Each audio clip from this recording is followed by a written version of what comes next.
When we tested the 2023 Bentley Continental GT speed in our 0 to 150-0 mph shootout.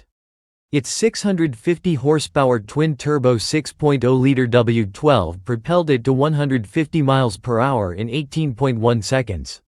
Third quickest in the test. More than one of us mourned the impending demise of the W12. Wondering how Bentley could top a performance like that. Well, now we know. Because the plug-in hybrid 2025 Continental GT Speed First Edition utterly demolishes its 12-cylinder predecessor's straight-line performance. Trading the W12 for a twin-turbocharged 4.0-liter V8 paired with an electric motor. The new speed packs 771 horsepower and 738 pound-feet of torque. The 150 mph mark now arrives in 14.9 seconds. The otherwise genteel Bentley emitting a bellicose V8 roar all the way there. If you weep for the W12, allow the hybrid V8 to dry the tears from your eyes. The new speed's formidable thrust punishes the earth via an 8-speed dual-clutch transmission and all-wheel drive with an active center differential and electronically controlled limited-slip rear end. The dual-clutch system means that the speed offers legit launch control. With the V8 chattering around 5,100 revolutions per minute before a violent clutch drop flings 5,415 pounds of Bentley to 60 mph in 2.8 seconds. The acceleration barely seems to relent at triple-digit speeds, with the quarter-mile blurring past in 10.8 seconds at 130 mph. Managing testing editor David Beard, who played the role of Colonel Stapp behind the wheel at the Chelsea Proving Grounds, remarked that out of nearly 1,000 cars he's tested, the 2025 GT Speed is the first one that could hit 190 mph in the available real estate. Whichever handful of other cars might be able to match that feat. They won't also have 20-way adjustable seats, a 2,200-watt Naim sound system, and self-righting wheel center caps. Indeed, as you'd expect, a Continental cabin is a fine place to sequester oneself from the rude insults of the outside world. Everything you can see and touch is of the utmost finery. The seatbelt buckles are swaddled in leather. The center console armrest is heated. The carpeting lush and pillowy. Even the leather sheaths for the key fobs come in their own leather-upholstered box with a magnetic clasp. The design of the roofline itself is indulgent, open and airy. Because you didn't reach this station in life to look at B-pillars. The comfort setting on the drive mode selector exudes the whiff of redundancy. Sport mode, meanwhile, would seem superfluous in this environment. But selecting it fires the V8 with an abrupt bark and cues the transmission to hold the rowdy gears. In sport, the gas engine stays lit and charges the battery, which explains the counterintuitive sight of the regen gauge spiking under throttle rather than braking.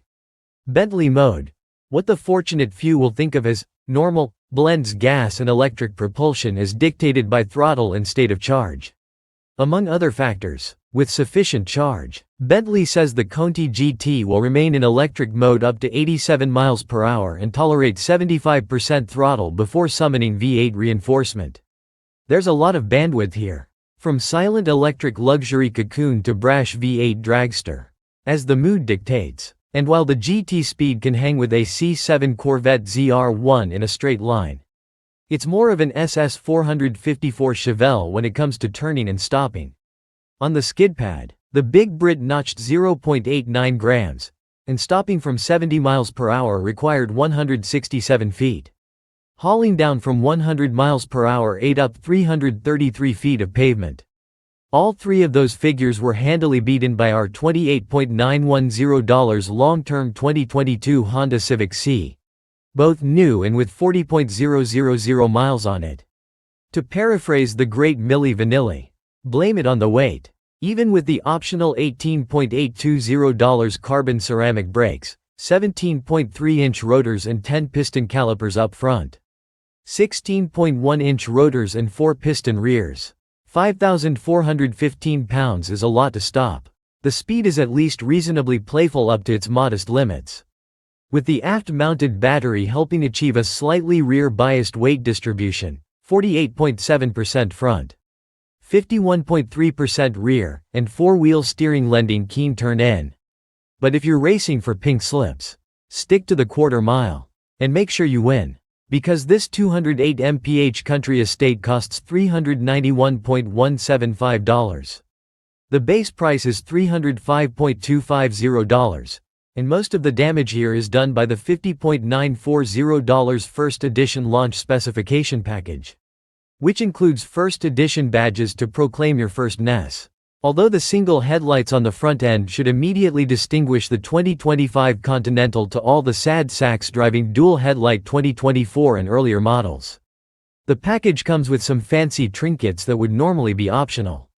Like the Naim audio system, with its butt-shaking transducers built into the front seats. You also get the very trick rotating center display, which spins like a prize wheel to present one of 3 sides. Power down. There's veneer to match the dash trim. And startup reveals the infotainment screen spinning into position. Press the screen button, and the display spins again to reveal a trio of analog dials, outside air temperature, a compass, and a stopwatch. One observer asked, "What do you get if you push that button again? A pistol?" No, but we're sure the Mulliner division could replace the dial side of the display with whatever you want. Care for a tin of dash caviar? Whatever final purchase price you or your family office arrives at, it will not include a gas guzzler tax.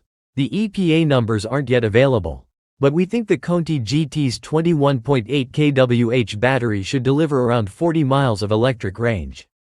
And even without charging, it seems that scoring 20-something mpg is easy enough in hybrid mode. Not bad when you consider that 20 years ago, the first-gen Continental GT got 12 mpg EPA combined and was nowhere near as quick. The outgoing third-generation Continental GT was so over the top that there appeared to be no room for more luxury, more power, more big money cachet. But of course there's always room. And never enough.